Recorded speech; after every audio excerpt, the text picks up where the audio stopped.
feel like it's weird not looking at Boom. Yeah. Right? All right. I feel like we're really just talking. We're really just talking to this these cameras. Yeah. Literally, yeah. Usually Boom's right there and like. Yeah. Does he make you laugh or what? Yeah, he's. Or is he serious? He yells at Tommy most. Yeah, he yells at me. I'll make like a. I just fixed it. And, like, noise on and it. he like fucking freaks out. He's like, what? Did you do that for? All right. What's up, everybody? Welcome to episode 11, we're going to call this. And today we don't have our sound, audio, visual guy, Boom. He's actually under the weather a little bit.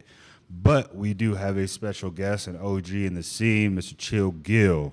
Welcome, my dude. Welcome. Hey, how you doing? Nice seeing you guys. Nice to see you, Tommy. Yes. See everybody. See everybody out there.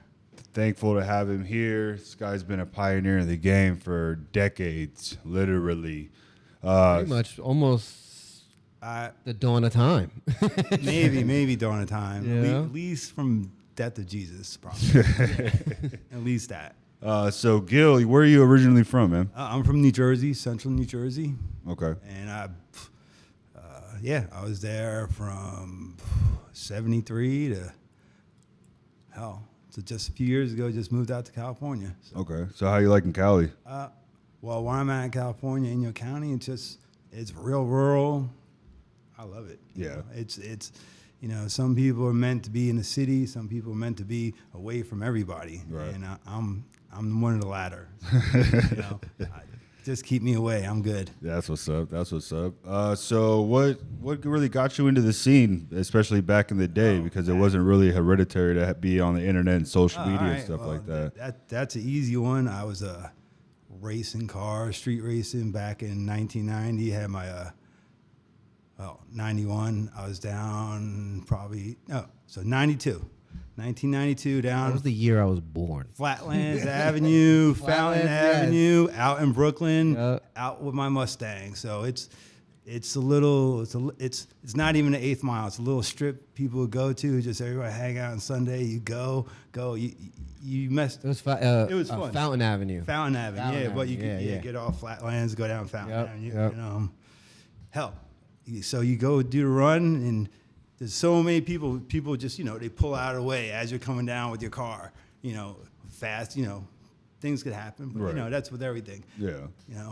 One day I'm out there, kind of turn around at the end of the street because missed the turn off, whatever. Wink comes out. This is 92. This is not 1997 when Rough Rider video came out. There ain't no double R badge on this thing. He's just riding his bike. He comes in, high chair stoppy on an old school oil-cooled Gixxer, black and gray. Oh, shit. Like he comes in, high chair stoppy. Boom.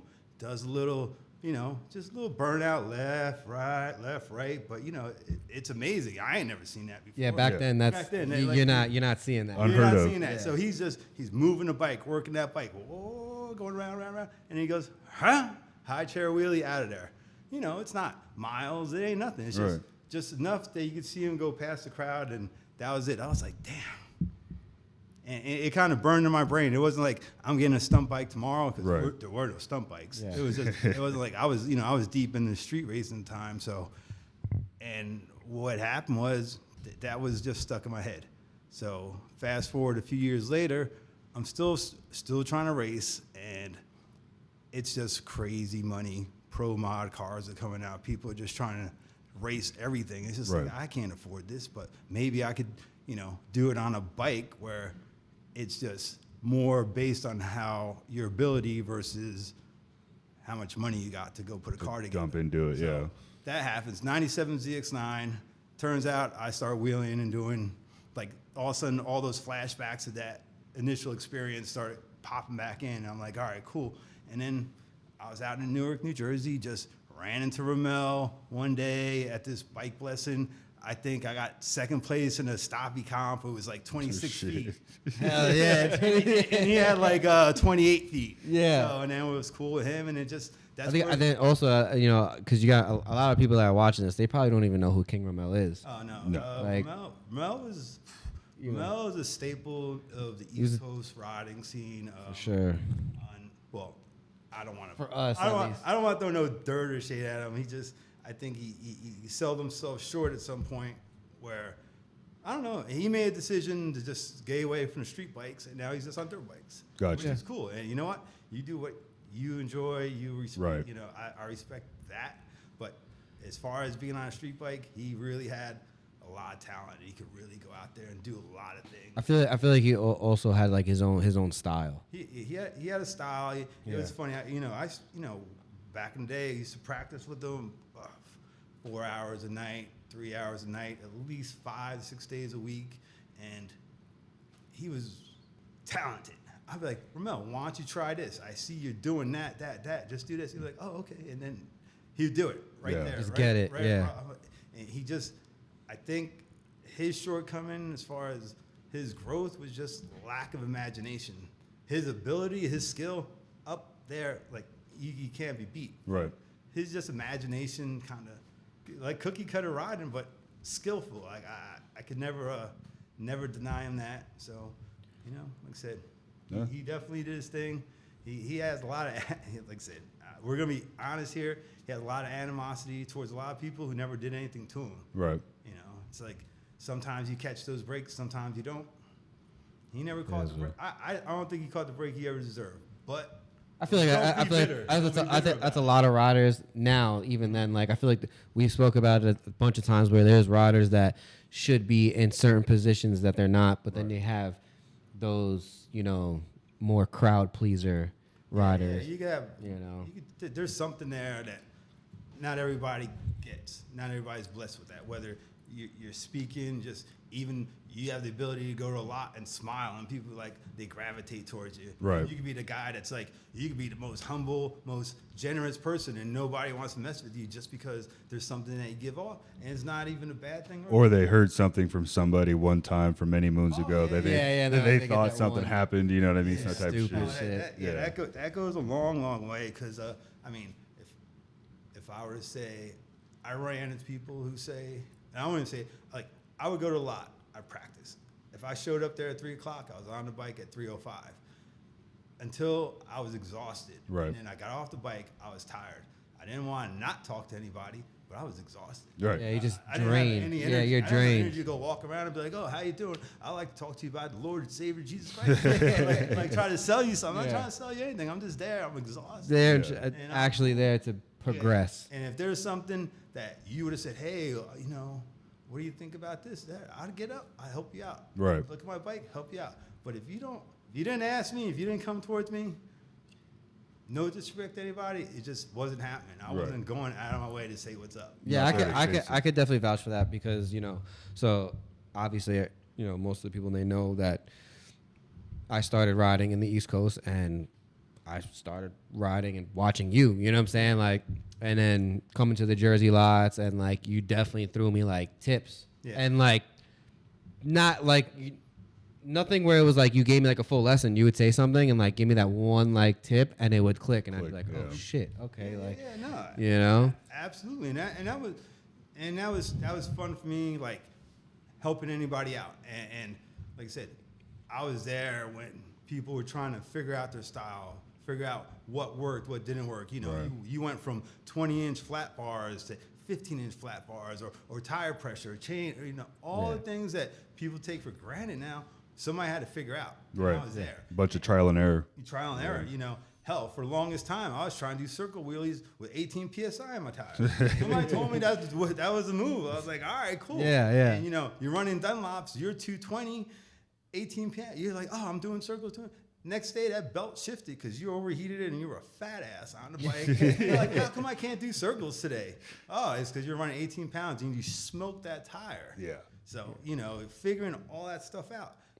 And you could see when people are just doing something wrong, and you're just do a little this, do a little that, and you're going to get it. Yeah. And that, as far as my progress, for me, it was fun. Watching people progress was even that much more of an achievement. Right. I could help you out and get you where you want to go. So fast forwarding, right? What are the most achieved things that you've done in stunt riding? Because I personally know a lot of the stuff that you've done. You know what I'm saying? I've seen you on the track with Driftzilla. Okay. I mean, what I believe is an achievement versus what everybody else believes be two different things. I could tell you a story real fast. I was talking to somebody that was a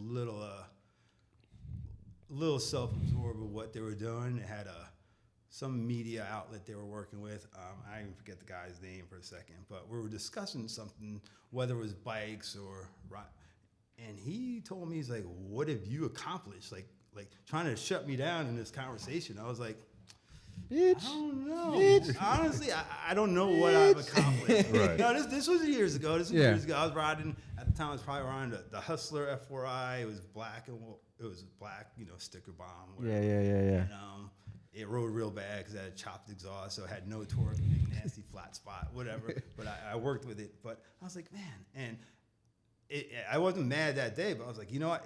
I kind of carried that with me for a while. I was like, if I'm going to be out here on this bike, I'm going to be out there, I'm going to try to achieve something.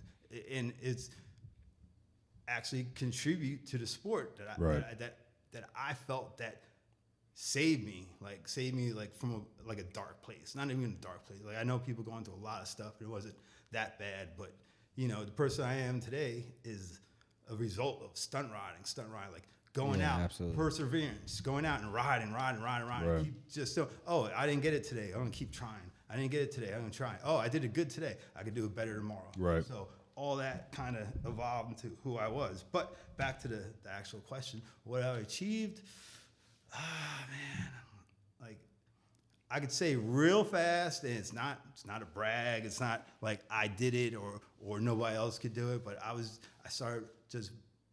used to ride with Super Dave out in Baltimore, and he was doing hand drags on his, because they were influenced by the B-more dirt bike scene. Yeah. So he was doing hand drags R6, and he was just murdering them. He'd come back, big guy, 6 whatever, on an R6, murdering everything he did on that bike. Fucking awesome. Hung out with Turtle, Johnny B-more, all those guys. I remember Turtle. Boyd. Yeah. That whole scene was Yeah. hot. That was fun. But anyway, he was doing these hands. It was just amazing. I was like, that's what's up.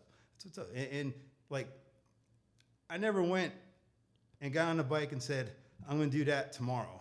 Right. Like, I was always working on something. And it was always something that I evolved to the next move, to the next trick. But I was like, let me start doing these hand drags. And I would go to the lot. It didn't happen overnight. I'd go back a little, put my hand out. I'm like, all right, cool. Like, I would have to say at least 6 months of me just trying. Then I'm like, all right, now I got to put my hand down. So, the biggest thing that I kind of learned in that process was let the bike come down without even holding on to the bars. Right. Like, so when you go back and you kind of get sketched, I gotta grab the bars, or like doing a no-hander. Right. No-hander really is cool. You just let it drop, because you try to grab that throttle at the last second, you're gonna do something dumb. Yep. So Whiskey yeah. that bitch. I would just be like, Hell yeah. going back. I'm like, all right, cool. And then next thing you know, I'm hooking my foot, locking the bars, and I'm just like, now I'm like trying to lean back. So the trick with the 03636, not the trick, but the part that makes it hard is you gotta have some really crazy long arms, because the seat sits really forward. Right. And the bar, if you got any kind of bar, it's not gonna allow you to go reach back. Now you got guys, long arms, drop their shoulder, they're hand dragging to the side. Right. They're on an R6. They're hand dragging by just checking, just touching their pocket or something. Like, so 03636, trying to hand drag or just touch your fingers on the ground out the box is not as easy as it appears. Right. It's difficult. FRI, you can sit back a little further. Just the structure, the style of the bike. So when I started getting it, and whoever was posting the videos, whether it was Instagram, I don't know, whatever was going on at the time. Instagram was happening at that 15-second videos. Yeah. All of a sudden, next thing you know, everybody's trying to do it. Like I said, I put time and work into it.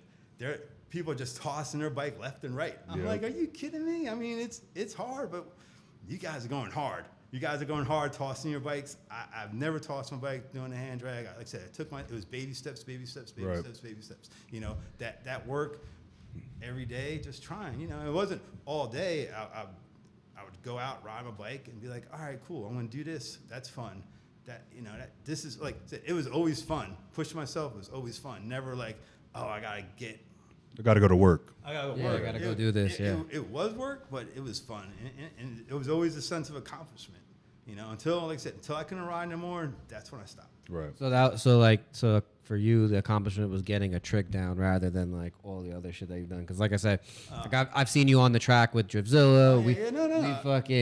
We've saw like on ROC. My man was in a boot. Yeah, in a boot. swinging the Driftzilla, fucking laying the lane. Like that was fun. sick to see. So some things you don't intentionally do, and you just happen to stumble upon it, and you start working on it. Hell, Driftzilla was just my 2000 Gixxer that was just sitting there in parts in my garage. I was like, I'm getting tired of moving this bike. Yeah. Like, 'cause it's broken. Yeah. I'm like, all right, let me do something different with it. I was like, let me get some. I got the extensions for it just because I had it lowered. It was literally, that bike was so low to the ground. There's a picture back on Stunt Life. That the bike is probably 11, 12 o'clock. If you really look at it, it's got the extensions on it. What you don't see is the front fork tubes are lowered. The bike, when it's on the ground, was literally drag bike height. Yeah. I don't know if you're familiar with a drag bike, they don't want a wheelie. No. So, anyway. That the whole point is for them not to. To wheelie. So this bike is fun bike to go ride. I would go, locally, just go out to the streets and just drag race people off lights and stuff. It was fun. But, my stunt bike wasn't working. I was like, oh, come out to B-more. All right, cool. I'm like, all right, everybody's wheeling. I'm like, this fucking thing don't wheelie. Oh, and then I got not the flat sides. I got the secondary throttle body plates pulled out of it. So it hits hard. It's boom, boom. Like, it's not a wheelie bike. And I'm like, all right, but everybody's around me wheeling. Gotta do I want a it. wheelie. I want a wheelie. Gotta do it. So I gotta do it, and then next thing you know, I'm at the lot, and hell, I want to just fall back a second. I remember, I don't know what video it was, and it's not even substantial. Like, you probably won't even catch it. But Darius is in there, and he comes off a turn on an F4i. No, it was that 929 with the blue. Yeah. Color his own bike, black and blue bike. He just comes around. He comes to the end of the lot, off a wheelie or whatever, and he has to make a little turn. As he makes the turn, he just gets on the gas a little, and the thing steps out. He's not locked. He's not swinging the bike. Yeah. It's just a little. He's just like, whoosh. Just enough. And Yeah. I'm like, I love that. I was like, I love that. What was that? That's cool. What was that? So somewhere between watching that little thing, like I said, things happen that Click. Click in my brain that don't come back the next day, but eventually they roll back into my head. I'm like, I'm gonna work on that. So I saw that was part of it. Then next thing you know, I don't know. I'm going random on it because it's been a long time. Hell, the Driftzilla, I had it. It wasn't really Driftzilla, and I just start going to a lot. Like, I'm doing a little burnout here and there, and it was cool. It was fun. It didn't really evolve that much, but then this is still back when I had the Hustler FRI, or maybe a 636, probably the Hustler FRI. I think you might have had the 666 because I feel like when Driftzilla first came out, when you had it like kind of dialed in, you bring it to Mitchell's Field, and that was like the first time I seen this thing. Oh yeah, that was the first time. I remember seeing that after just put a tail on it, lifted it up so it wasn't on the ground. When you got it like dialed in, I remember watching this thing. Yeah, that was. It was fun. open exhaust. You had the limiter set on this thing, and he's just around the lot, just. Just going. I'm like, yo, what the fuck is that thing? It was fun, and that was, like I said, it's a flow. It's a thing that you feel you're having fun with it. Yeah, that was definitely a good day. And since then I just I was like, it felt fun. Like I said, that's all that mattered. Fun. Right. And I'll bring the bike out and just rip tires. You're learning how to drift it. And it's not rolling on the front brake. It's not. It's just all throttle. I mean, actually drifting. Retrospectively, wide open throttle. Drifting is everything. You have to know how to roll on the front brake. You have to know how to do it half throttle, part throttle, body transitions. Like, there's a lot more to it than just one. Like, it's like, oh, I know how to wheelie. Yeah, you do one wheelie. So you know how to stunt. You know how to do whatever stunts that are involved. Yeah. Right. So there's a lot more to just drifting and saying, oh, I'm going to just drift this bike and just do a rolling burnout, or Yeah, swing it off the stop sign on the gas. Like Right. the rolling burnout is part of drifting. You jamming on it off the stop sign, making a left or right, that's part of drifting as well. It's just when you combine it all, then you can see you're drifting. Yeah. You're doing one component of drifting. So the front. So what you're saying is all front brake is not drifting. All front brake is Yeah. not There drifting. you But go. Yeah. you can incorporate that. Yeah. You can incorporate that Yeah, because stop do figure eights. You know what I mean? Slow Yep. it down to two Yep. figure eights you and shit can- like that. Like if you need to go a little bigger, a little crazier, and just there's all the skills need to come together. You know, I was out in Jersey, Club Loose. There was it's a place where all these drifters went to. You know, a place where they went. It was the car stuff. Yeah. Thing, you know, it's I don't know what you call it, association. They have the land, they have the events there and everything. Yeah. And I'm like, I'm just gonna show up there. I signed up for registration.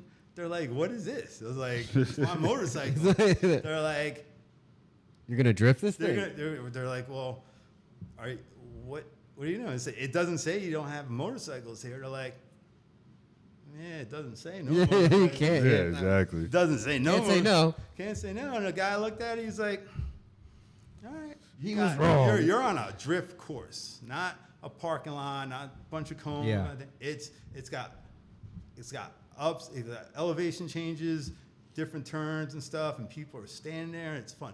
The only thing I didn't get to accomplish was, as far as insurance liability, they wouldn't put me in the train, essentially, where you got 4 or 5 cars going. Right. Just Yeah. constant. Like, they're just like, if you fall, we're going to run you over. Yeah. And it's Yeah. like, understandable. Makes sense. Makes sense. I'm like, So you, all di- right, you cool. didn't get to actually go out there like and slide with the cars, but No, not you were with the out. car. You were still on the I track. was on the track, and basically 90-second run, dump the clutch, first gear, second gear, third gear. The thing is swinging back and forth, pulling into the first left turn, downshift 2 gears, backing it in. Now, as I said, there's different aspects that you're telling. Backing it in, halfway through turn, through the apex, dump the clutch, upshift, come up the blind hill, hit the front tire is in the dirt, back tire is off the side. Gotta make it right. Yeah. Like, it's nuts. So 90 seconds of just linking every turn. And it wasn't the first time. It was the last time I did it. But this is 2 years of going here. Right. Like working on it. I'm like, all right. I had the 1000 for a little while. That didn't work out as well as I wanted to. The crank was actually heavier than the 750 crank. So it made transitions heavy and slow. Right. Yeah. You wouldn't know that. You were like, oh, Until you ride it, Until yeah. you ride it. You're like, all right, well, the 750 was good. 750 is beat up 2000 750. I think it's making 80, 90 horsepower. But if you just And then stay the in it- the setup on that, all you had was extension blocks, right? Yeah, extension blocks. And it turned out just have them in as far as you could, not as far as out. Right. Yeah. So as far in as you could, because too far out just makes it where it steps out. It just kind of just wants to walk around. And I'm like, well, I need traction when I need traction. I need Yeah. to Right. break loose when I want to break loose. So too far out was a little too much at that point. But yeah, just that, And then that was fun. with that, so you had that set up, and then you also wheelied it. Oh, And I you wheeled threw it, some yeah. you threw some combos on it too a little bit. You Yeah, got it some was- spreaders. I remember seeing that back in the day. I was like, Sometimes you just it wasn't a fun bike to ride. Honestly, the bike wasn't fun to ride. It was, like I said, for a while I had an exhaust that it was wasn't for everybody. It was for everybody else to see. Oh yeah. It was more- It was yeah. for everybody else. Yeah, yeah, It's like, yeah. that's how I feel with my bike. Yeah. For everybody else. to see. Yeah, it's for everyone else. Yeah. I don't want to do. Well, that. it's fucking sick. Go do jump to spreader on a stretch bike. That's cool. Seat stand on a stretch bike. You're above everybody. Yeah, It just all feels the like shit. you're in an old Chevy with 44s. You're like, wow, this is crazy. So yeah, it was fun. It was fun. So Driftzilla was definitely a landmark in the industry, basically, especially on the East Coast. well, for a lot, definitely for a lot of people to see it was. Right. I wouldn't say it was not a landmark thing, but I was definitely out there. At the time, I was like, we come back to that whatever you contributed. I was like, you know what, this is so much fun. I want to see everybody get out on a drift bike, like go to the courses, go like really. I was real motivated to like really make it happen. So I would just push, the little videos I was doing here and there, and just tell people how much fun it was. And right. I would show people what I was doing with the bike, and I really tried. But yeah, it was an East Coast thing, and I came out to the West Coast. I tried to hit up a couple of tracks. I was like, hey, is it all right if I do this? No. Door slamming left and right. And I'm like, all right. So now the thing's sitting. Got rules on that side. Yeah, East Coast don't give a fuck. Yeah, I had a bunch of other people helping me along the way that they knew what I was capable of. Being responsible. Like, you could take it a little too far. You're just like, this guy's out of control. Right. It's like, no, he's not out of control. He's got it. He's good. And people co-sign for me left and right. So I was able to take that as an opportunity to go do those things. But yeah, Driftzilla was fun. She's just sitting there with bad fuel pump or bad throttle bodies. Like, might as well add it put it next to the Cowies with the bad fuel pumps. Yeah. Oh, it's the same fuel pump. You're aware of that, right? Is it? Yeah, 2750 is the same fuel pump as the 03636. Well, the 03, the 03 is not the fucking newer piece of shit ones. Yeah, well. So you got Driftzilla. Obviously, you put your staple in that. What's your experience with like actual, like events and like XDLs and stuff like that? XDL was cool. As far as being a top tier stunt rider, it really never happened for me. The work ethic, the things, like I was having fun more or less. It wasn't pushing, but I would go to all the events because you were surrounding yourself with people that were trying to achieve this next level thing. Right. And you're like, well, I want to be part of that. Like, exactly. Whether, it wasn't like, oh, I need to be on the podium. It went from a point where it was all about drinking. Then all of a sudden one day, everybody's like, we're going to bed at 8 o'clock. Like, what happened? Everybody was partying. Everybody was having fun. Yeah, everybody was partying. And the next thing you know, it went to everybody being serious, which is cool. And then people that wanted to take it seriously saw that, and they're like, well, we need to get on that level. So the partying died. Like, there's party stories that are crazy. Then it just died. Right. And not in a bad way. Like, I get it. You're trying to do something, and being drunk and running water trucks into ditches and blowing up toilets, like all that kind of stuff. The old Kyle Woods videos. Oh, Kyle Woods did that. It was all those videos. Actually, yeah, my boy Brand X Freestyle, he passed. He was a little wild child. He was crazy. He set the one water truck at Stunt Wars the one year. He set it into the ditch. But nice.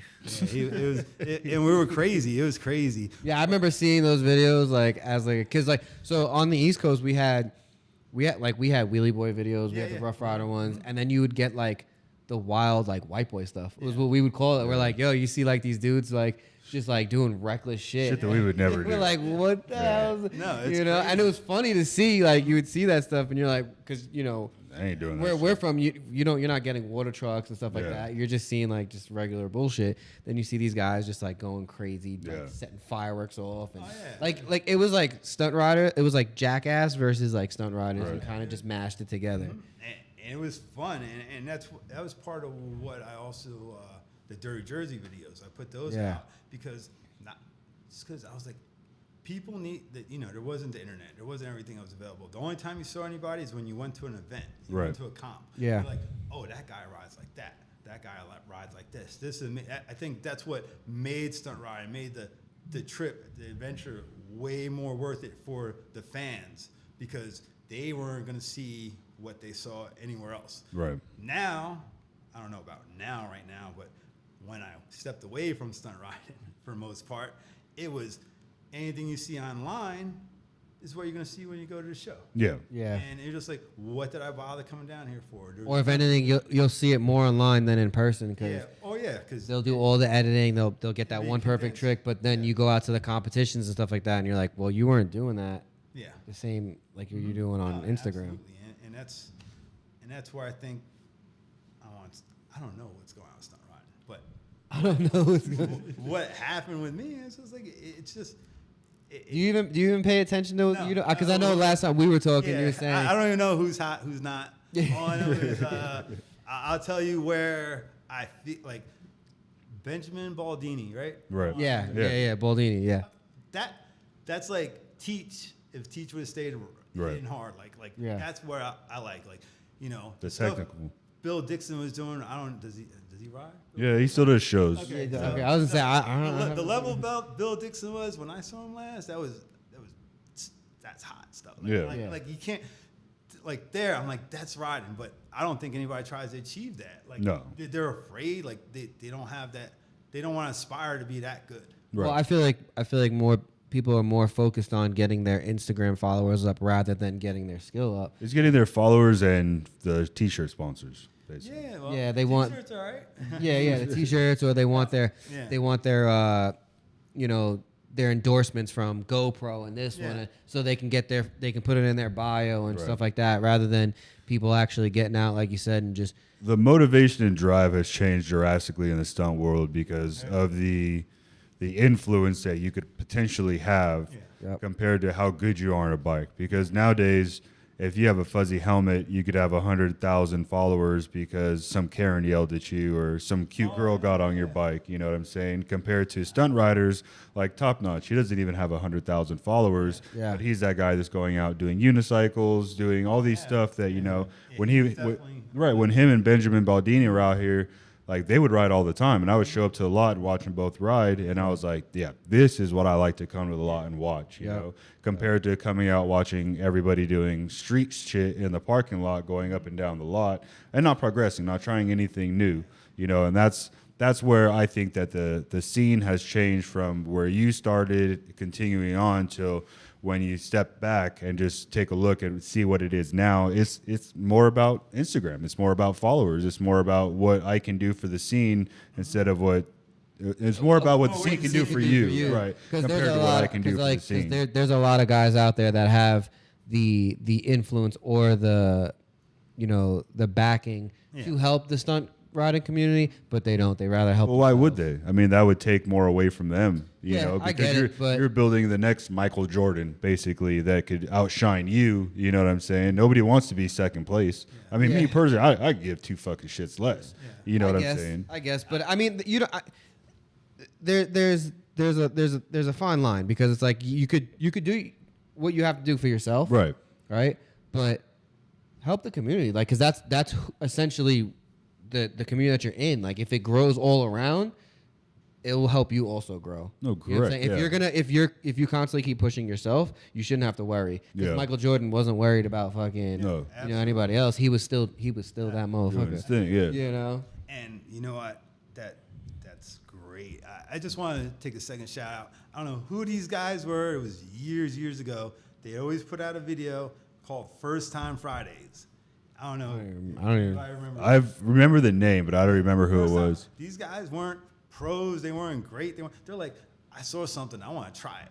And it wasn't a jackass thing. They were legitimately trying. They would go out and try. I was like, damn, that that was the energy I really loved at the time. Yeah, people pushing. Like, you're pushing it. You're pushing it. Cool. Like, oh, I'm gonna break my bike. Cool. I mean, not cool, but you're trying. Yeah, you're trying. Yeah, you're not purposely trying to break your bike, but you're purposely trying to get out there and trying to get progress. Out. It's not easy. Right. That's why I think everybody wants it easy. They want it prepackaged. They're like, hey, the stunt rider, spirit costume. I got my big sprite, got my handbrake, and whatever. And then next thing you know, they're like, I'm trying. And it's like, you're not trying. You're just copying. Like do something to like, you don't want to stand out. Why are you a stunt rider? I don't get it. Like stunt rider, and you want to stand out. Like, whether it's showing off or whether you just want to be like, look how much work I put into this. Right. How much control I have. Yeah. Your simple stagger circle wheelie is not a lot of work. Sorry. I don't even think people do staggered circle No, wheelies anymore. I'm just I'm like, why coming out doing it? Like, that's a transition move. You went from here to there, and like, that's not a move. That's not your staple. That's not your base. That's just something that you should just use to move around the bike. Right. Yeah, no, I feel C-standard. like doing even for me, I think right now, if I was to try to do a staggered circle, it'd be super out of place. I'd be like, what the hell? Yeah. Crazy. I feel weird. Yo, Tommy got that crazy style. Yeah, they'd be like, oh, what's he doing? But like that was our first try to circling, was on a stock F4i. I'm like catching idle, and I'm like, you're just doing a staggered wheelie. You're like, let me try to circle this. Try to lean this motherfucker. Yeah. But Super fun stuff. yeah. So I mean, I feel like the style, everything has definitely changed since you've been in it. But you know, as far as like, I wish I could be enthusiastic about watching people. yeah, I get the It's same like, way. I'm like, oh man, you guys. It's all the same shit. It's you know, life goes on, and if you're having fun doing what you're doing, have fun with it. Just have fun with it, and that's always what I try to do anyway. Right. But and you know, I walked away. I wasn't having fun with it. It was more or less, let me try something different. So, which you know, right now, I picked up a FTR 1200. I'm racing Moto America, just applying all those skills I learned in this lot for years and years, hours and hours, and I apply it to a race environment, and it's coming easy. Right. But you know, it's like, oh, how long have you been racing for? 6 months. Years. Yeah. How are you doing so well out of the blue? It's like I'm not natural. I was gonna say. So there's people that race for like almost their whole lives, and they never make it to Moto Americas. And I know, so a lot of people that watch this are, I mean, they probably don't really pay much attention to track. No, I'm sure they but, don't. Yeah. But Moto Americas, that's a Huge. pretty big deal. That's a pretty big deal. This past couple weeks ago, went out. I was real excited to go qualify for Blue Seca. Didn't happen. It was just, you know, your preparation doesn't start the day you roll up into the track. Right. Your preparation started 6 months ago. Yeah. And life happens, and I was just doing a lot of other things. I was literally putting my bike together the last 30 seconds of before I went out for the one practice. Typical stunt rider. Yeah, it's typical. But guess what? It don't work that way. It don't work that way. And so I failed in that respect, but I learned in the other respect. But either way. But you did race. Oh, I do. I got my pro license. Motor America qualified. You know. Yeah. So that's a big deal. Like, you know, deal, yeah. especially for some, because there's always the beef between stunt riders and track riders, and they're always constantly bumping heads. I think nowadays it's more versus the roll racers versus the track riders. Well, if you there's a track page, and they're always, I'm on there because it's funny. I don't even bother like commenting, but they're always talking shit to like stunt riders, and they're like, "Oh, it's so easy." Da, da, da. I'm like, and there's like some stunt riders in there, and they're like, "Okay, well then do it." Yeah. They're like, "Well then you ride the track and blah blah," and it's just funny. So seeing someone like you being able to, you know, accomplish what you have in stunt riding, and then go into, you know, racing and just apply it and be like, these skills that I worked on are on a motorcycle. The way I execute them just depends. yeah. Just Right. depends What do you where I'm at. what do you think is harder? Or what do you So what do you think challenged you more? Was stunt riding or The track. track? Well, track, I'm still developing. I'm still like, I go out there and I know what I have to focus on and what I have to learn. All the skills I'm focusing and learning came from stunt riding. Right. So that aspect of it is easy. I could get off the bike, go take a nap, sleep, come back a week later and process it and be like, oh, that's what I did wrong. That's what I did right. So stunt riding taught me how to process all that information real fast. Right. Like, I don't need 10 years of riding a bike. I just need a couple laps and just need to go back and know. Fresher. So what you're saying is stunt riding is definitely harder. No, stunt. Yeah, you could do the easy stunt riding. Yeah. Or you could do the difficult stunt riding. Like, be honest with you, I got to the point in stunt riding, I'm like, what am I going to achieve? How much better do I have to get that I feel comfortable putting effort and time into that bike, whether it's money, financially, whether it's my physical being. Like, I don't want to be hurt and broken up every day just doing stuff. Like, you get to the point where you're used to crashing. You crash. You learn how to fall. Yeah, you're tossing your bike, you're fixing your bike, and you get tired of it. You're like, all right, it's cool. I love riding my bike. Like, you stay on top of it. So you learn how to maintain your bike. You learn what's going to happen when it breaks, or not how to fall a certain way or fall a certain way, whatever it is. So you get in this groove where you're like, all right, cool.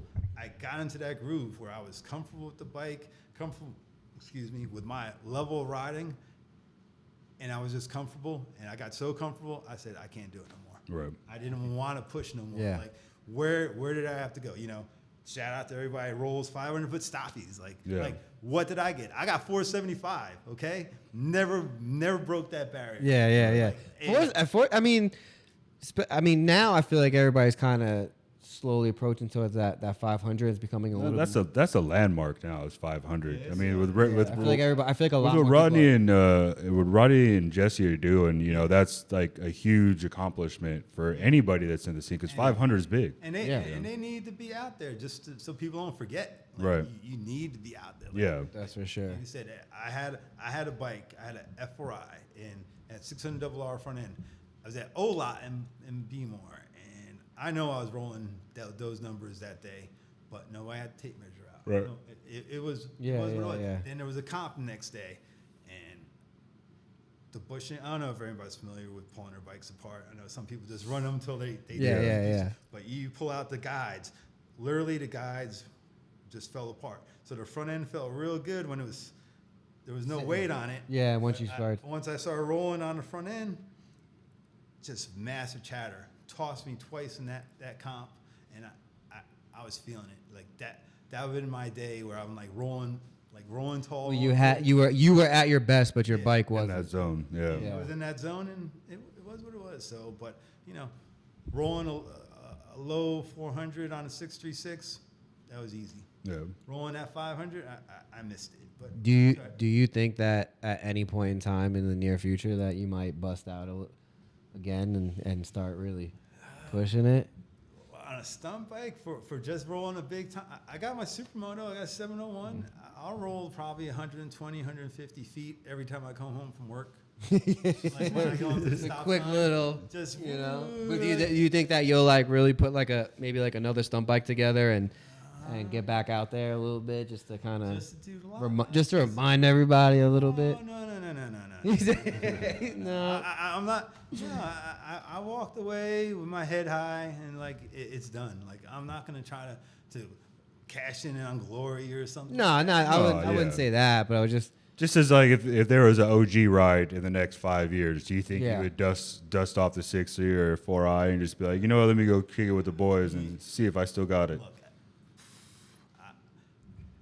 no, I'm gonna tell you no. You know why? I'm gonna tell you no. I'm not. My anxiety is through the roof Yo. and stuff like that.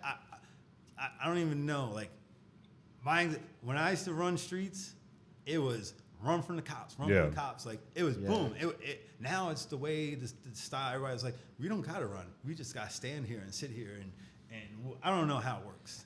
Well, I'll tell you what. It's different because from East Coast to West Coast because out here, super chill. Like when I first came out here, people are just chilling in gas stations, like regular. Everyone's getting some drinks and eating snacks, and I'm like, I'm sitting there with my helmet on, like looking around, that's like how I felt. and I'm like, like what's going on? They're like, bro, just chill. Like so, where we're from on the East Coast, like you could be getting gas, and next thing you know, Jump out, it's a boys, swarm on of you. it's a swarm of cops, and you gotta go. You gotta Out here, it's just super chill. Like sometimes cops will pull in, they'll just look and like whatever, So that I think it's just the demeanor of the East Coast and West Coast police and stuff like that that are really. And it's different because that could be the cop that some other Joe Schmo flipped off and ran from. Yeah, now he's. And then he's like, "Oh, I found a bike at a gas station. Let me run up on this." Fucker. Yeah, exactly. So I feel like that definitely plays a big part, especially where we are. Yeah. And I think part of it was too like the cops were like, "Oh, look, they're running." Either they're laughing, you're like, "Oh, I'm not chasing you," or they're just like, "Oh, see, they went home." Like, they know what's up. Like, but when you're just ignoring them and just it's like. You're pushing the wrong cop. Right. Like, not every cop, just the one wrong cop. Then, that's all it takes. And then what else it takes is some mechanic, some guy working on some piece of shit cruiser that has bad brakes or bad ball joint. You're going to take your life and hope that cop knows how to drive. Yeah. You're going to say that cop knows how to control that car. Yeah. That car is in good shape. You're crazy. Those are too many variables that I'm not willing to take. Right. Like, sure, I don't know who could drive. I don't know whatever. And I'm like, no, I don't trust that cop. Or do I trust in the intention? For most part, whatever. I don't really give a shit. Right. But you could be in a situation where it's just bad brake Yeah, pads. chance. Fuck Yeah, bad that. chance. I don't Yeah. get smoked by that. Exactly. No. Yeah, cop overshoots the turn, smashes into you. You Like, see that. I'm just like, why are you playing the cops? You know, you could have left 5 minutes ago. Yeah. You should have been out. But no, you want to taunt them because you want to get your Instagram video. Yeah. You guys are not. Be You like guys trying to get on bikes versus cops, bro. Yeah. I don't know what that pays, but it don't pay enough. It used to pay. it doesn't pay anything. Back in the day, it used to pay rent for sure. For Nowadays, some people. Yeah, for some people. not anymore. You know? No, definitely not. There was a time, you know, my bike was always legit. So if I found myself in a situation where I'm like, I'm tired. Yeah. Or I know he I'm didn't not see hungry. nothing. You know what I'm You saying? didn't see, I'm like, cool. What are you gonna give me? Yeah, fix no the tickets. mirrors. Yeah, I'm Yeah. like, cool, fine. I used to call that the stunt tax. You know, Yeah. you could go snowboarding. That's $200 something a day. Anything costs money. You got a clapped out stunt bike. They have no money into it, and you're riding the streets every week. What's it costing you? Oil change, set of brake pads. Some people don't. Some Couple people tanks don't of even do gas. those, yeah. Yeah, it Red don't Bull. cost nothing. So every now and then, just I think just it was pay the a. stunt tax. Yeah. I think it was the old Wheelie Boy video, and I think it was Freddie who said he filled up his tank. He said $15 is the best time of your life, or something. He said something like that. I remember he was like, and that's true, man. 15 like for the stunt riders, like because even for me, like sometimes I'd be thinking about like do I want to ride tonight? Do I want to do something else? I'm like. Like if I end up doing something else, I spent $200-300 going out. Yeah. You know what I'm saying? Just doing something stupid, and it's like we Compared go to out 20 riding, and or it's like I spent $20 on. I mean, $20 on gas, and maybe like Another 20 on food. and food. drink. Yeah, you know what I'm saying. You spent $40 on that, and you had a great time. Yeah. You had a great time. You had a great time. It's like As long as nobody messed it up on you. Yeah. yeah. As long as you don't bust your ass or Yeah, something. busted out or whatever. Some people don't prep their bikes right, and that shit's annoying. Don't leave no man behind, but man, fix your shit so you don't have to be the Yeah. guy that we're always picking up. Yeah. No. That's facts. That's Or sometimes shit happens. I remember. no, shit I remember. happens. I remember that one time we had to bring you to the hospital. Oh yeah, that's Remember that? Oh yeah, You almost lost the toe. You don't want to look at the toe. It We almost looks lost the like a toe. walnut on my foot. Yeah, I remember that, man. Thing, yeah, Those were some crazy times, dude. Those Yeah. the Friday night rides that we used to throw, man. We used to have a ball on those things, And I remember you had that time. You had the 636. You bring the ZX10 out. You bring Driftzilla out. Remember, couple times. we'd be hitting the highways and just straight shredding tires just on a Friday Yeah. night. Yeah. Just on a Friday night, like. It was fun. It was fun for sure. So what do you think some of your most memorable moments inside the stunt scene are? I got a memory that just worth sharing with everybody. I forgot once again. I forget more every day than the day before. That old age Yeah, kicking that in, old man. age kicking in. It was a Maryland comp, XDL. They're like, we're going to do a drift competition. I'm like, oh, yeah. Hell We're yeah. gonna All do right, this. here I we know go. where we're at. Cool. So it's XDL, Maryland. I'm literally sandbagging. They're like, we're going to do a course. It's a cone here, cone there. You go around, whatever. Basically, a mini version of what you see with the cars. Right. But we're going to do it with street bikes. And you're going to do it with the street bike that could do it where the cars go. But hey, I'm like, all right, cool. So everybody's doing it. Everybody's there. You got Aaron Colton, Bill D, probably Boo Bash, Luke Duke, whatever. I'm doing a practice run. I'm like, ooh, just riding Driftzilla like I'm going to church on Sunday, like not even Sliding paying no mind nobody. And they're like, oh, 5 more minutes and we're gonna call it a day. Track's gonna go cold. Cool. I get up to the staging area. Joel Figueroa was there. Yeah. I don't know if you remember him. Yeah. Some new breed stunt. Anyway, I see him. Fuck He's that guy. standing directly opposite on the other, and I Fuck give him the that guy. nod like, I'm gonna do it. If he wasn't there, I wouldn't have done it. But I got eye contact for some reason. I'm like, you're watching me? Watch this. I put it all out. Dump the clutch on the limiter, the whole course, left, right, swinging left, just beautiful, perfect. Perfect run. Perfect run. Smoked everybody there. Nobody was coming close. Next day, we're going to change the format of the drift competition to some stunner cross type thing. No, sure. Where you just do the same thing, just go around. You have to stop, be 50 feet, do a wheelie around this, and do a burnout over here, which is cool, but that's not what the comp was. They took that trophy from me that day because they didn't want to see me have it because I had no sponsors, no nothing. Yeah. Just like, that's my feeling. Somebody could tell me different, cool. You know, but I smoked everyone. Those were the rules you had in place. That's what the format we were running. Then you changed it. Right. Well, yeah. I mean, I feel like I think we spoke about this before, where I think we talked about it with Nick.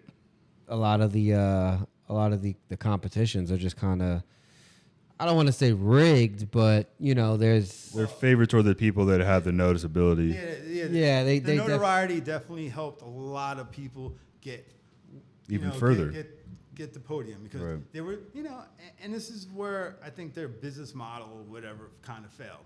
They were like, oh, we'll go with these guys with sponsors and show how the sponsors are doing well, and it's going to retroactively help us. And in reality, it didn't help. This is my opinion, once again, what they should have done was all these comps, as soon as XCL started fizzling out, there was other comps. They're like, oh, top three. You have a stoppie comp. You're going to put $5,000. Jesse Toller's coming. Yeah, 100%. Jesse Toller's coming. All right, first place, $5,000. Second place, Rodney. Rodney's going to get second place, and someone else, and everybody else that's not on that level is going to be ass out. Yeah. Well, why'd you do that? Why didn't you pay out to 10th place? Why don't you at least give the guy a hotel room and Cover gas some money? gas, yeah. For showing he up. drove 8 hours. Yeah, no disrespect to any guys that can fucking roll or whatever. It's just you were trying to cash in on the ability of these great riders when you're just locking everyone out. Right. Yeah, you're kind of, And I think that's the failure of competition. I think a lot of sports have that because even when you look at like Travis Pastrana, a lot of people were kind of like they didn't want to compete anymore because he would come out and just always just dominate. Yeah. And they were like, oh, Pastrana's out, like great, like now we don't have a shot. Yeah. You know what I'm saying? So it's like he kind of took his step back and then became like a judge and stuff like that. So I feel like a lot of sports encounter that, but because we're not big enough into that scene, like there's nobody to help guide everybody into the right way. Yeah. Then the people that do have the potential to do that, they don't want to. You know what I'm saying? Yeah. Just because that's going to take away from them. Yeah. You know? No, absolutely. But like I said, it's unfortunate. I think that's the demise of it was rooted in that. Just the average guy didn't have a chance. And hey, everything costs money. Right. Yeah. You're gonna get your shine. I mean, sucks. But So do you have any other like? I would say like at least more of like exciting type things that like. Exciting? Man, I don't. Just riding was fun. Riding was fun. I mean, all the events just. Oof. Because I know like we mentioned before, we was out when we did ROC. Yeah, and we were all like, that was when we were all like top In the prime. in the prime. Yeah. That was like fun. a prime year. We were all out. We were shredding. We have a few videos from there from shredding the highway. Like you were on Driftzilla. I was on my 6.3 like 6-gear pin, and then you had Grant was flying coming past all of us. Like 6 and 1,000. I thought that year like of ROC was just a whole memorable. Yeah, it was definitely memorable. I mean, I remember that year. I was did it by myself. I was going. I don't know what possessed me. I was going up the wrong way, down the road, drifting into oncoming traffic. Yeah. Not putting my my tire into the left lane. No, I was In the that left lane. Yeah. going up the middle with traffic. God forbid, I don't know why I'm here. I don't know why I'm here. I think what happened was like when you're around so many people that are you know what? There was no bikes over there. That's why. I'm like, I can't trust these fools. Safer over here. I just like I remember just being around so many killers. Everybody's pushing the limit in such a fun way, and it's like it kind of like it pushes you to kind of like do the next crazy thing, and it's like not because you're like I want to go viral or anything. It's just because that's what we were doing. That adrenaline's kicked into we the were max. like, yo, we're really going in because I remember that year. I actually was like, I felt like I was on top of my game. Yeah, you know what I'm no, saying? Like I was jumping you guys were around. going. We were really killing it. We were all out, and we were just kind of just going, man. I remember just having all of us just kind of just swinging through the lanes, and I was like, this is fucking sick. And that was pretty much. I think that's when Seabear was really pushing those videos, and I was really getting a lot of traction on the internet. Yeah. And so it was cool. It was everybody just wanted to do that and do wheelie. It was fun. It was. I keep saying fun because it was fun. Right. Yeah. I can't. There's no other reason to do it. If you're not having fun, I just Yeah, definitely don't even if that's not your main motivation in it, like don't even try it. I feel like so much fun. Like I said, I was out there in a boot, just I'm that, going out that there was doing- probably the funniest thing too, because then we'd be in gas stations and you were just sitting there swinging around. You had all these other dudes looking at like, this guy's in a boot, right? And not like you. Like, all right, so to give everyone a little context, like you I hurt. lost my toe. Yeah, that was so Like a a couple prior. weeks before that, we were out on a Friday night ride that me and a few friends we used to put together. That ended up becoming like a lot of dudes that would come down. Yeah, 'cause Dudes would come down from Boston just to ride on a Friday night ride, and we're like, this is crazy. Yeah. But you came out one night, a little bike troubles. You had a little mishap on the highway. Almost lost a toe. Yeah, I jumped the spreader, go over the front of the bars, status quo type over the bars thing. But Yeah. I went down, we had some speed. We're doing 40, 50 miles per hour. Yeah, because we didn't. These were like real stunt rides. Yeah. Like we actually did this. We did the speed limit, if not a little faster sometimes. I find myself falling. As I'm falling, I'm facing towards the pack. I can see the pack behind me, Yeah. and something's dragging me. My foot's underneath the cage, just pulling me down the highway, and my foot's underneath the cage, and it's grinding my skin, my shoe. I have all pictures. gone. I have pictures. All gone. I'm like, and I'm good. I'm good. Yeah. Adrenaline was kicking in. Tommy came in. Tommy's like, we gotta go to the hospital. I'm good. Don't worry about it. I'm like, As soon as that adrenaline starts to wear down, you're like, let's get to the hospital. let's get to the hospital. Right away. Yeah. But so that was fun. I got pictures. Well, maybe I'll have Boom edit some maybe we'll post a little picture somewhere in there. But there was that. So you hurt yourself, and then a couple weeks later was ROC, and that's when you decided to like, all right, well, I'm gonna take Driftzilla, and I can't do no wheelies. yeah. So you're in a medical boot. You know what I'm saying? Like one of those those It's fucking not boot big, things. it's just Space to keep boot. it- it's just And he's out here swinging on Driftzilla, side to side. Then we're getting hit in gas stations. You're, whipping around, and people are like, dude, this guy's in a full blown boot right now, just straight swinging. Full like for the people that aren't didn't watch this, like go look up like Driftzilla videos, because you'd be fully locked. Yeah. Bars fully locked and wide open, just ripping this thing, then swing it back the other way. So it's like a lot of people don't drift like that now. No. Yeah. So to see that, and then he's in a boot, it was pure comedy, but also like, yo, this dude's fucking killing it right now. Well, Savage. I had to go do my thing. So much fun. I couldn't wheelie, so I had to do that. Like I said, as far as riding, it was always fun. The 636, I always lived riding 636. F4I was always cool. Just and it comes back. We'll talk about Driftzilla again. Jesus Christ. It was a staple right there, man. But, learning how to, I would love. Oh, you're just doing it on your stretch bike. All right. Oh no, yeah, for sure. Let's go on a regular standard swing arm. Because we could do it. We could do a swing arm, and that's what really, not that it mattered to me, but I'm just like, I'm having fun because I'm going off on the stretch bike. I'm going fast. I'm taking up the whole lot. I'm going here, there, everywhere, and pushing the limits of the stock swing arm was fun. Still fully locked. Yeah. You still get it all the way locked, and all of a sudden you're like, this is a bad time. Am I gonna lock the brake up? Or Throttle through what it. I learned was throttle through it and flip it to the other side. Yep. And you're like, what? What was I've definitely seen you throw that thing around a few times like that. So I was just that aspect of it was always fun. And then I would just trail brake in and get the tires spinning and just stay in the gas. Cool. It was fun. Now you're talking, I'm gonna rip through a tire in 2 minutes. I don't want to change my tire. Yeah. Yeah, It's yeah, the most yeah, annoying that's thing that. ever. Yeah. So you're like, I'm gonna show them how good I can drift. Oh, who's doing my tire? Oh, Yep. that's me. yeah, I gotta change this side. Yeah. So Driftzilla was cool. No double caliper, no triple caliper. That thing I just took off the handbrake off of it, and it was just like I'm just gonna drift it. And Right. it was a convenience. Like I just swapped the tire. I had a bunch of Gixxer wheels. Yeah. I would go to events 6, 7, 10 wheels on rims already. Yep. And that's what I would do.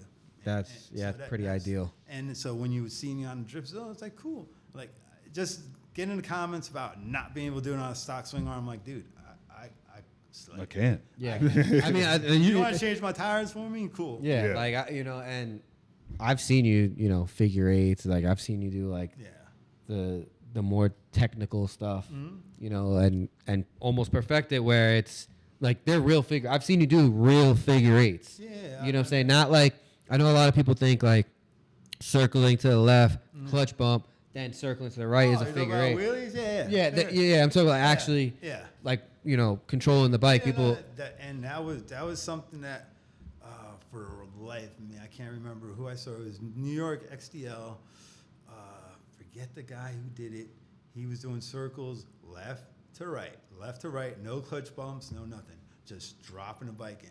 Yeah. And I'm like, that's what I want to do. Yeah. I want to do it like that. Now, no clutch bumps, which are cool, but I'm like, this is the way I want to do it. So, not funny story, but last time I got on my bike, I filmed it. I was like, let me do these figure eights. It's on my Instagram somewhere, and it's a very simple video. I just, jump to seat stander, started doing a bunch of figure eights, no clutch bumps, no nothing.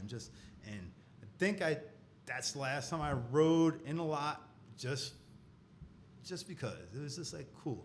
yeah. And then the following, I wouldn't say the following year, maybe 2017, I don't even know. Anyway, around that time,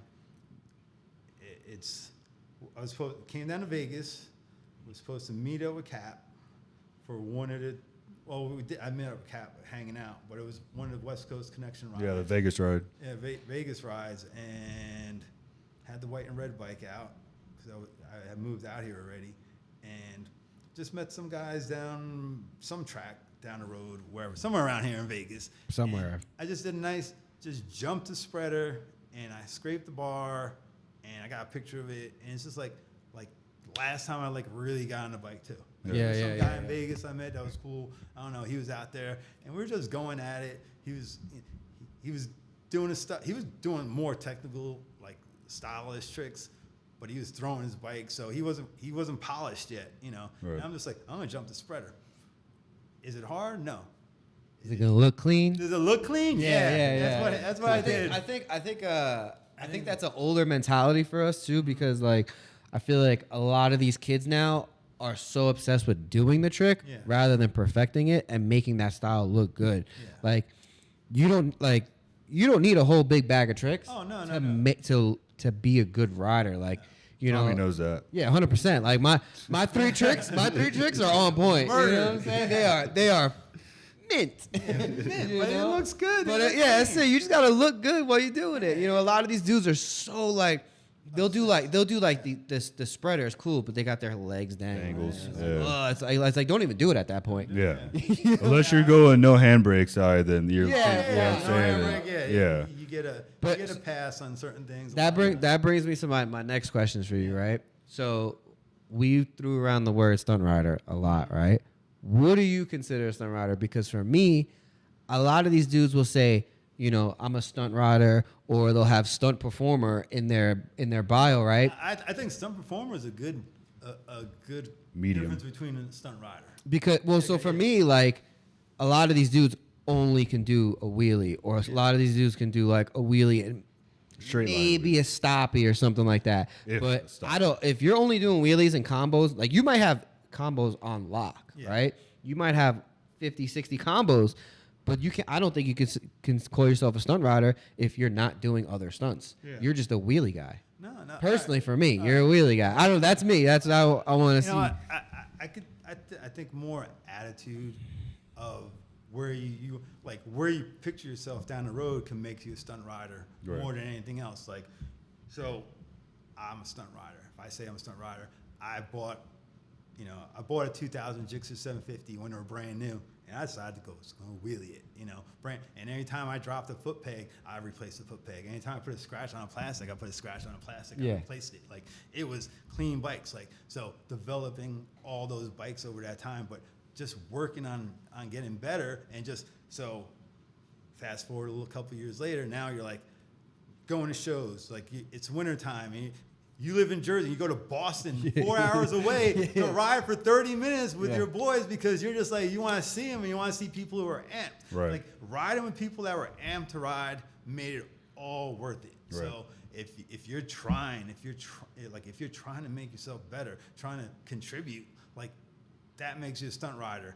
If you go bust out whatever new simple easy bike there is to ride and you do a double back peg and you post it, you ain't a stunt rider. I don't care what you say. Like, so for you, it's more of a mentality versus... It's a mentality. So it could be anything. Yo, you could kill that bar stool at the bar and be like, check me out, I'm balancing it and whatever. And like, yo, you're a stunt rider. Like, I don't know. Okay. But like if you're just sitting there, it's a mentality. Like, if you want to label yourself and put yourself in a box and say, I'm a stunt rider, and then you get bent when somebody tells you that you're not, then you need to reevaluate if you think you are. Right. Okay. No, I don't, if maybe in your mind you think that's what a stunt rider is, cool. Like, enjoy life. I'm not going to take anything away from anybody, but don't get mad when somebody comes up and be like, you ain't done it. You ain't doing it. Yeah. That ain't what stunt riding is. I mean, stunt riding is what you make of it, and like I said, I love everybody who wants to go out and wants to, whether you're buying a T-shirt from somebody that's trying to make it, whether you're supporting these guys, that's what's up. Like, it's still a community. I hate that word. I hate that word. I mean, not that I hate community. I got love for everybody, but some people like, oh, the community. What the fuck you talking about? What the fuck you talking about? What community are you talking about? Because I don't know who the fuck you are. I don't know. You didn't do nothing for anybody I knew. Like, what community is this? And I'm not tearing them down either, but I'm like, I don't know. You got a lot of things going on, and just being a stunt rider is it's in your heart. And if you know it, then you know it. If not, don't keep working at it. Yeah, keep working. That's what I think. think. For that answer. Yeah. Just if you have aspirations to be a stunt rider, whatever your definition of a stunt rider is, then aspire to do that. Because, like I said, I would tell people, there was a time where people they wouldn't go places. I was like, yo, you need to go here. You need to go south. You need to go. I do. So that was like a big East Coast thing. Like, the New York riders. Don't seclude yourself. A lot of the New York dudes, like, they never left the boroughs. And we were one of, like, the first people, like, to really start, like, kind of, like, going out to ROC. Like, because I remember we would always. Absolutely. We would see the videos and people would be talking about it, like, oh, yeah. And I remember me and Sonny, we were like, we're going to go. And then we were at Mitchell's Field, and you had dudes, they're like, you're going to go to that? They're like, you're crazy, blah, blah, blah. And we're like, yeah, we're crazy. Like, whatever. Yeah. We'd go there, and then we went down to Stunt Wars down in Florida. Yeah. We started traveling, and not only did it open up, like, where you're meeting other people, you adapt a different style. Yeah, you're picking style. Yeah, like, cause like, and that was one of my biggest things. Like, I had that New York style, but then I started seeing everybody else, and I'm like, because I actually one of the first like rides I seen somebody like do like a combo was when you came out for Paulie's ride, remember? And I think I seen you jump to like spreader. Yeah. This was back in 2009. When did he pass? 9, 10. So it was like around there, and like I'm like, yo, this dude just jumped to spreader. Well, I'm like, this dude just jumped to the tank. Like, back then, like in New York and like that East Coast style was, how long you can keep it up for, how much control you can go around, stuff like that, but never like actual tricks on that moving around and stuff. So when we started traveling, you started seeing that, and we bring it back, and we're like, now we're going down the conduit, it's all fucked up.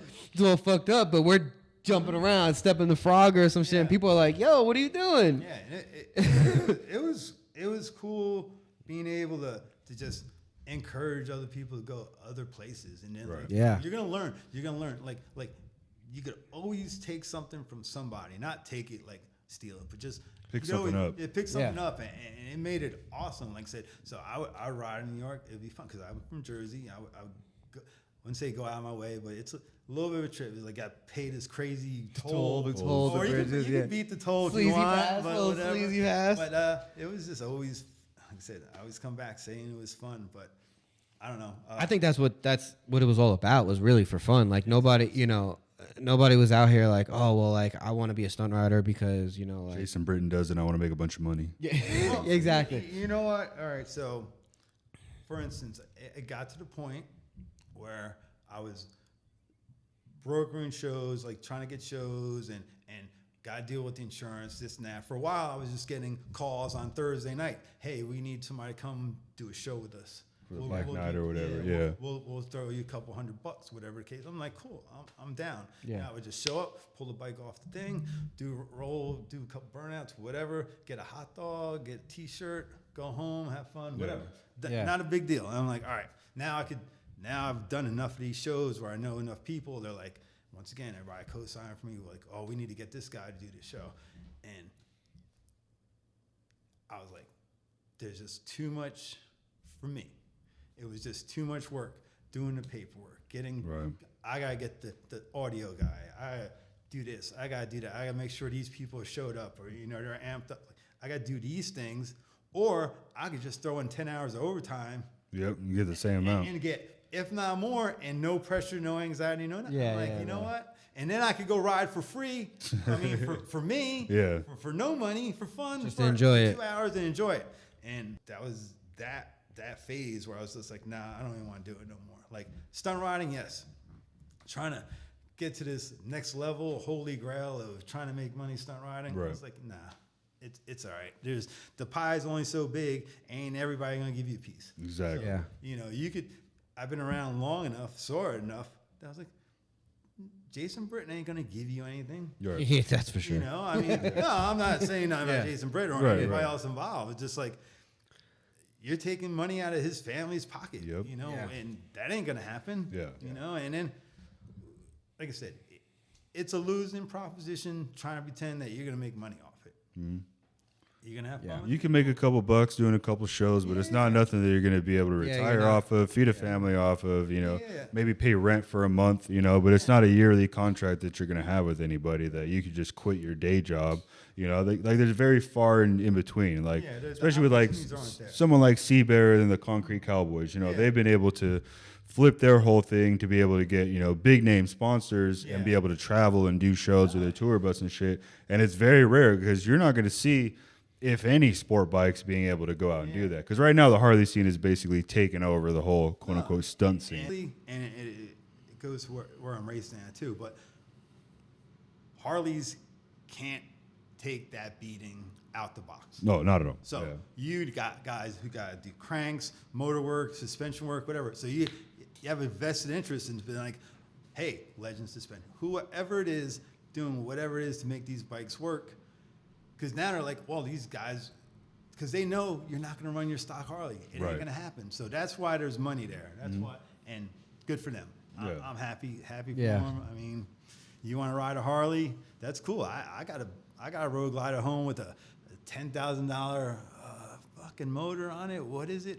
And I'm just got to put a carburetor, put it back together. I just kind of every time I took it out, something broke. Yep. It had to be upgraded. Typical Harley. Typical Harley. If I'm going to interject before we run out of time, I want to shout out Jersey 609, right? Yeah. That's the kid? Jersey. Yeah, Jersey. I forget his name. Yo, love what you did in that movie. Fucking awesome. I want to congratulate you first. That's what's up. That's what's up. Jersey's cool peoples, man. Yeah, real cool I've known him for a while. He's came out, showed love to my ride and stuff like that. I want to try and get him on here too. Yeah, that'd be dope. Because even when I went out to Miami, he showed me mad love. Same, He hooked me up with a bike when I was out there. Like Jersey, besides stunt riding, cool, humble dude. Yeah, absolutely. Always shows love. And then when to actually get to the stunt riding, like he's actually really good. He's got some crazy control. He's another slept-on rider. 100%. That's why I'm actually glad that he actually got that part because, like you said, slept on. So I mean, he at least deserves that 100%. That part because I've seen him ride personally a bunch of times, and he has a really good amount of control. Like his control is like is pretty. It's dope. So yeah, no, definitely shout out to him. Yeah, and Cameron, I think it's your birthday, NLB 14. Oh, it was his birthday the other day. It was his birthday the other day. So I know we're talking about Harleys, but I want to take a second. Yeah, fuck the Harleys. Good. We can go. We talk about Harley enough. I was leaving Jersey, and like I said, I lost that drive or whatever to be here and there, and I just see this kid. He's out there on a CR250 doing this crazy stuff. Yep. I'm like, man, and some other kids from Camden area out in Jersey were definitely doing it. Just the dirt bike stuff piqued my interest just watching it for a while. And he kind of was teeter-tottering between that and street bikes at the time I was watching him. I was like, yeah, I remember knowing him when he was strictly dirt bikes. Yeah.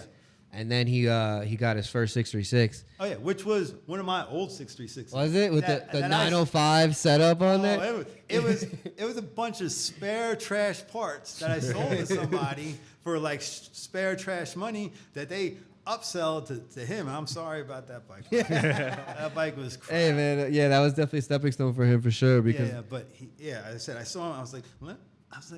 Because you know what? As far as I'm not like fanboy, but I'm like, man, I want to steal some of that energy off this person. And that's what kind of pushed me to go places to ride with other people. Not like steal it, but just like I want to know what like incorporate it. Yeah, incorporate it, or just like you go somewhere to eat. Sometimes they're like, oh, give me some of that, give me some of this. Right. And like, it's a buffet. It's a buffet. I was like, yo, I need to just see what's going on in this kid's head, just because. I'm watching. So I hit him up a few times. I actually said a few things about his videos and editing the way he presented it. And he's like, got real defensive. Like, I'm doing it. I'm like, yo, I know you're doing it. But like, from my perspective, I'm seeing a way you could fake it. And not that he was faking it, which he's not. He was 100% solid rider. But just like the pictures and stuff, I'm like, you need to present constructive criticism. Constructive criticism. Like if you present it in a different way, like right now, you look, not that he looked phony, but it's like someone who's not trying, not putting in the work, could be called out for not doing it. And I wasn't trying to like. You weren't trying to like. I was no shade at all. No shade at all. I was like, you're murdering it, but it looks this way, like almost like kind of like a magician. Like I'm telling you how. Person could do the trick, but you're legit doing the trick. Right. Yeah. So I hit him up a few times, and I got a number of respect for him. And those the last things I did was just ride with him out in Jersey before I left. And he's mad cool. Happy birthday to him. Just clearing the air, and I've cleared it with him 50,000 times. It was never no hate, no shade. Okay. Just like you were killing it, and I loved it. It was. Yeah. No, I remember. It's crazy because like I would talk to him all the time. He was like, "Yo, man, you're killing it." He's like, "I want to ride with you, blah blah." And I'm like, "Yeah, man, whatever." And then he actually he came out to my ride. Mm-hmm. He was like, he would step around a little bit, and then seeing him progress to where he went, like like he really put the work in on it. Really fucking kills it, and like doing like ground, not like, but like the head drag and all that stuff. Like, I mean, the no handbrake work too. The combos, the no handbrake. A lot of shit where just and just energy. Like I said, energy's there. And, sure. And you know what? When there's a deficit of energy, you're like, where is it coming from? Like in the scene, everything. You're like, this kid had enough to carry. Like, so he does well. He has fun. He brings in 5 more people. And if they have that energy and they feed off of him, and it spreads, like I said. Spreads to 10 people. It spreads. Like I said, I'm not there. I'm not there no more with the stunt riding. I'm sure there's a guy out there right now that's got that energy, that's just he's sucking in more people, and I hope they do well. I hope they do well for real. Hell yeah. But anyway, back to the Harleys. I don't know. Fuck those Yeah, Harleys. Fuck the Harleys. Fuck those Harleys. I'm just But they're making money. Yeah, that's it. I feel like that's why a lot of the guys are doing it. It was just for the money, because I even spoke to Kenny not too long ago, because he had posted a throwback of like RLC, something like that, and I was like, dude, those were good times. And he even said he's like who would have thought these would have been the glory days? Like, Yeah, for real. You know, and now he's like, he does his shows and stuff like that, you know, with the Harley and stuff. But it's like, I feel like deep down, everybody wants to just be on the street bike. I mean, same thing. Look at Seabear. Seabear fucking bear. Like, I think the last time I saw him on a sport bike was out at fucking, what was that ride they do out there in Miami or Florida? Bike Week. Oh, He jumped on Brian's 636 and got right back to the staggered foot brake circles. I was like, and I went up to him. I was like, I remember you. You know what I'm saying? Like, I fucking remember this guy, you know? But it's cool because, like, those are the guys that I looked up to, then started going to rides, became friends with them, and then I feel like the Harleys just swept them away from me, you know? It sucks. Yeah. It's because those are the guys that motivated me. It wanted me to be a better street rider, you know, whether they meant to or not. You know, that's just how I took it. I was like, these guys are fucking murdering. Well, it, yeah, you know because like even like you look at like Sit Down Steve, right? Like seeing him do, you know, no-handed high chairs and the crazy list goes on. Exactly. shit like that. You know, it's like, and you know, seeing him hit all like the street bike rides and seeing him there, we were like, you know, and we would all have a good time. Then it's like now only Bike Week or over here. Now he's selling Harleys. So if you need a Harley, he's got a real job. Yeah, now if you need a Harley, go hit him up or whatever. But you know, now he's full blown into the Harley game, and it's just like, man, we all had good times when we were street bikes. You know, everybody wants a street bike at some point. You know, it's a lot more fun for sure. But absolutely, yeah, they're not paying as well. Not at all. No, they're not paying. You're gonna pay to play. So do you got any more races or anything coming up you want people to check out? No, nothing really. Check out. Like I said, I'm out there. I ride to work back and forth on my 701 Supermoto. She's cool. I mean, it is what it is. I'll do a wheelie. I'll go seat standard, no handbrake on a single, so it ain't hard. Yeah. But, you know, it's easy. If I want to, just nothing's going on. Just life, just enjoying. So like I said, I'm out there just trying to race, trying to get some trophies and awards, and maybe get some sponsors next year for racing. Like I said, do the full Moto America thing. If that works out, that pans out. Like I said, it's not the end of the line for me. It's not. Right. It's just I get on the bike, I have fun. I have fun. I get on the racetrack, I have fun. You know, sometimes I have a good day, sometimes I have a bad day. I'm learning. Nothing special to talk about. Just good to see you guys. I remember when you smashed your leg first time I met you. Yeah. You bought me a drink that night too. Yep. Which knee was it, or which one? This one. Yeah, he hit the cover of the gas tank. Yep. And whatever. Yeah, I saw it. I was like, oh no, he's not. That hurt. Damn. So you know, it goes back. It goes back a long way. Let me see. 2000 first show, 2001 in North Carolina. There's accomplishments and there's room full of trophies. Third place, second place, first, whatever. And they're not. I don't even know where they're at anymore. Like I said, so I remember me Tommy. That was fun. His green taillight. I was like, oh, he's just doing it. It was just fun. It was fun. Like I could go around and look back all the people I met, which was awesome. Right. Like, and there's a family. And like I said, I hate the word community, but there's a part when you use it correctly and you know what you're talking about. Yeah. Like I consider this man part of my community. This man part of my community. Hell yeah, There's some appreciate people that. out there throwing names, saying the word community. I don't know who the fuck you are. Knock the fuck off. I don't know who the fuck you're talking about. I don't know who the fuck you are. This is a gated community, all right? This is a gated community. Absolutely. So we got HOA. If you take offense to that, you should. How about that? I'm like, I don't know about what the hell you're talking about. Yeah. Well, we definitely appreciate you, you know, coming out here and really throwing some history. You know, history. I forget more than I remember nowadays. Yeah, it happens, man. It's fun. It happens. Well, definitely, man. 100% appreciate you coming in and spreading some knowledge for us. You know, hopefully some people can pick it up. I mean, hopefully soon we can catch you on TV throwing that Harley around the track. The Harley? No. No, it's an Indian. Ain't no. Indian, Oh. yeah. They're all Harleys. He to needs me, something. man. He needs something I need reliable. something reliable. I got into racing. I'm like, yo, I got no money. Let me just race this Indian. So it's Yeah. cool. It's cool. Yeah, the Indians are fun. Everybody's no sponsors, no nothing. Like, Well, hopefully. shout out to everybody who gave me clothes in the past. Hell yeah. I was like, yeah, I still got containers of clothes that once I start wearing, shit's thrown in the trash. I'm like, oh, look at this 20, 40 shirts. Other brands, just stuff. I'm like, cool. Nice. Still got clothes. Yeah, still got it. Right, that's funny. Well, yeah, man. Once again, appreciate you topping in on us, yeah. man. No problem. 100%. It's been fun. Maybe if you guys enjoyed it, you might hear some more. Just tell them you need to see a part 2 of this. Part 3 and 4. If you liked Gil and you want some more history, some Or knowledge, if let he- us know. We'll get him to come If back. he's just trash, let him know too. Yeah. Yeah, leave it in the comments Yeah, below. he's not. Well, if he's trash, he can handle it. Not like these new guys. Yeah, you guys will cry about it. But yeah, definitely, man. So It's been fun. Yeah. Bless up. Thank y'all for tuning in, and be sure to check out Gil out there throwing that bike around on Gil. the fucking on the track. Show. Stay blessed. All right, stay.